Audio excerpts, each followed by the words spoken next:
Peux-tu t'occuper du souper? Tu peux le faire toi-même. Allô?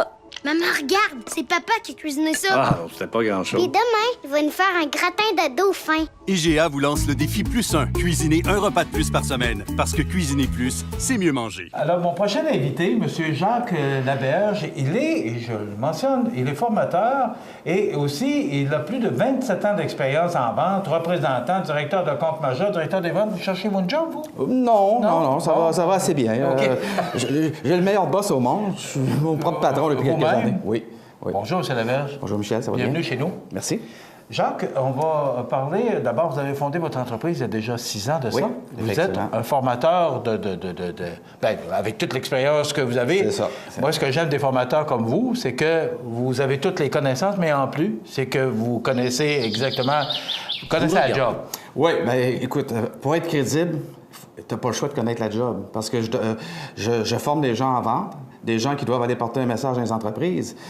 Tout passe sur la crédibilité. Si tu veux bâtir un lien de confiance, il faut que les gens aient confiance en toi. Donc, tu dois être crédible. Dites-moi, avec l'expérience que vous avez, le domaine de la vente a considérablement changé Énormément. depuis des lunes, depuis... Je dirais les 10 dernières années, il y a eu un... Bon, moi, je voulais dire 20, là, mais... tout le phénomène Internet a changé énormément la donne. Aujourd'hui, vous devez être meilleur que votre site Web. Il y a 20 ans, je pouvais apprendre mes pamphlets par cœur, aller voir des clients, c'était nouveau pour le client. Aujourd'hui, quand je vais voir mon client, le client est déjà au courant de mes produits parce qu'il a été voir mon site Internet. Il a fait des recherches. Il est même au courant des fois des offres qu'il y a des compétiteurs, des choses comme ça. Donc, je dois être maintenant meilleur que mon site Internet. Si je ne réussis pas à remplir ce mandat-là, je vais être déphasé. Je dois donc être capable de me démarquer, d'avoir un facteur de démarcation qui est clair et aussi développer un positionnement stratégique pour moi et pour mon entreprise, ce qui est très différent de ce Mais qu'on a parlé avec on les commence où? Parce que, justement, vous le dites, ça a changé. Une entreprise qui n'a pas de site Web aujourd'hui ne survit pas. C'est ça que je comprends? Ne survit pas, c'est peut-être fort, mais aujourd'hui, on s'entend que la présence Web est excessivement importante. Même le représentant des ventes doit penser à ce, entre guillemets, brander, ce que je veux dire, d'avoir son propre LinkedIn, d'avoir son profil. Parce que moi, si je reçois quelqu'un, la première chose que je fais, je vais sur Internet, je vais taper son nom, puis je vais voir si le représentant ne jouait rien sur Internet, aucun profil LinkedIn, pas de Facebook, je me dis, c'est qui cette personne-là? Est-ce que c'est un nouveau qui commence? Donc, je vais avoir un doute sur son expertise. Fait qu'aujourd'hui, on doit brander l'entreprise, mais moi, je conseille toujours aux représentants, créer un profil LinkedIn pour vos représentants, donnez-leur une vie sur Internet et ça va les aider à aller chercher la crédibilité dans les entreprises. Vous donnez, puis c'est pour ça que vous êtes ici, vous donnez de la formation au cégep. Effectivement, avec la formation exprès ici au cégep. Oui, ici, au Centre d'études collégiales de Montmagny. Vous commencez, quand vous donnez votre formation, M. Laberge, vous commencez, c'est quoi? Votre premier cours porte sur quoi? La première chose, c'est... On commence où? Oui, la psychologie des ventes. Aujourd'hui, là, on parle de confiance. Une couple de fois, là, je vous ai parlé de confiance. Aujourd'hui, il faut établir un lien avec notre client. On s'entend que si je n'établis pas un lien avec mon client, je vais être incapable ça va être beaucoup plus difficile à fermer ma vente. Donc, on parle de psychologie des ventes. C'est quoi le profil? Premièrement, connaître son profil, connaître les 16 profils qui existent. Après ça, connaître aussi le non-verbal. Parce qu'en vente, il faut écouter naturellement par les oreilles, mais en vente, il faut aussi écouter par les yeux. Si je dis quelque chose, le client se ferme les bras, il y a eu une réaction. Il faut que j'aille tout de suite approfondir pourquoi le client s'est fermé les bras. Donc, il y a 2 jours qui portent sur la psychologie des ventes. Ensuite, on s'en va sur 2 autres journées sur le développement des affaires. Comment qu'on prépare une prospection? Comment stratégiquement, il faut tout penser à qui je vais parler? Qu'est-ce que je vais dire?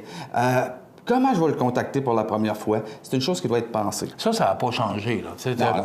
La forme de prospection demeure toujours la même. Puis, mais êtes-vous d'accord avec moi, M. Laberge, qu'il y a moins de fidélité? Les clients sont moins fidèles aujourd'hui.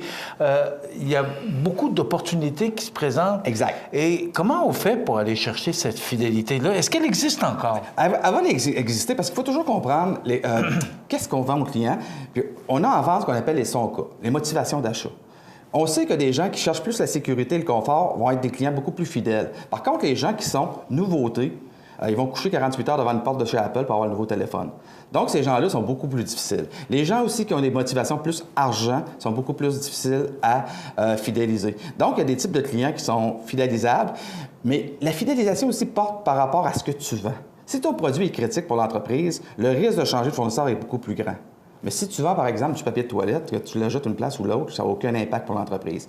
Donc, à quel point le service ou le produit que tu vends est critique, c'est important de le définir. Puis la deuxième chose, saviez-vous que 65 des pertes de clients sont occasionnées soit par un mauvais travail du représentant des ventes ou du service à la clientèle?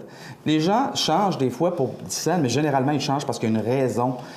Ils ont eu une irritant à faire affaire avec l'entreprise. Vous donnez des formations. Est-ce que c'est majoritairement des gens qui sont dans le commerce de détail? Parce qu'on le sait que ça aussi, vous parlez de service à la clientèle, de service en ligne ou la vente en ligne. On peut pas... On n'a plus ce contact-là avec les clients. Comment on fait pour...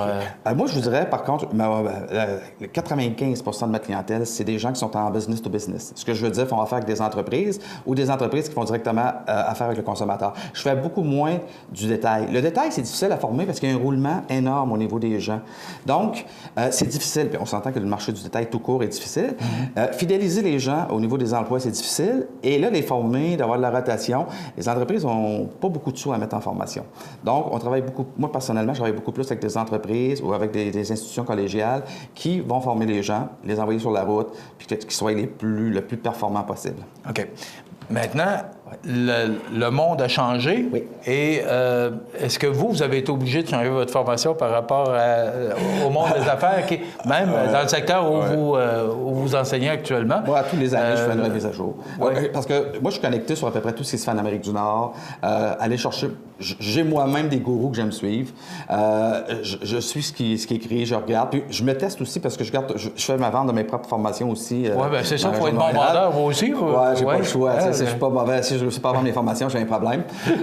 Donc, effectivement, je réévalue. L'été, j'utilise beaucoup la période d'été pour réécrire, faire des modifications, puis amener les correctifs selon les expériences que je vis, les nouvelles choses, les nouvelles tendances. Parce qu'on ne sait jamais, dans 2 ans, parce qu'on va être rendu à la technologie, on peut aussi bien avoir une nouvelle invention, puis tout va être remis en question.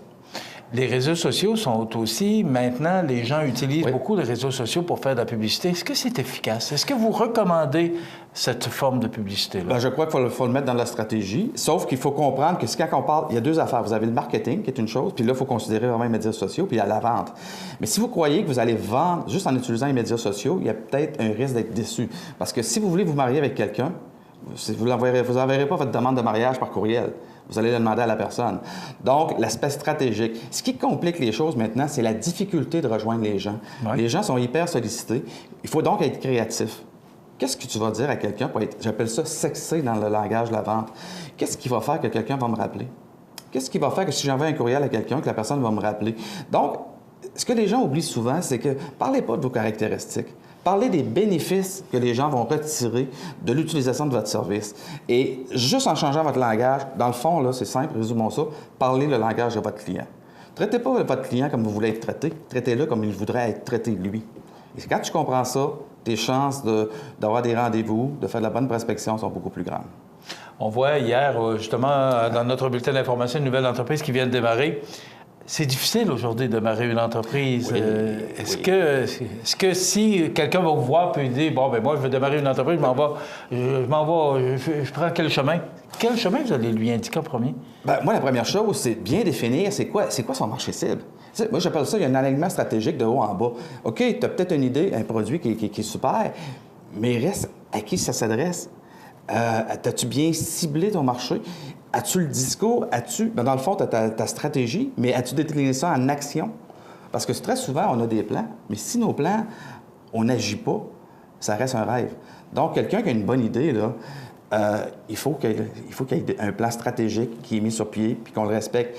La difficulté que les gens ont quand ils partent en entreprise, c'est qu'il y a tellement de choses à faire que l'aspect prospection est la plus plate.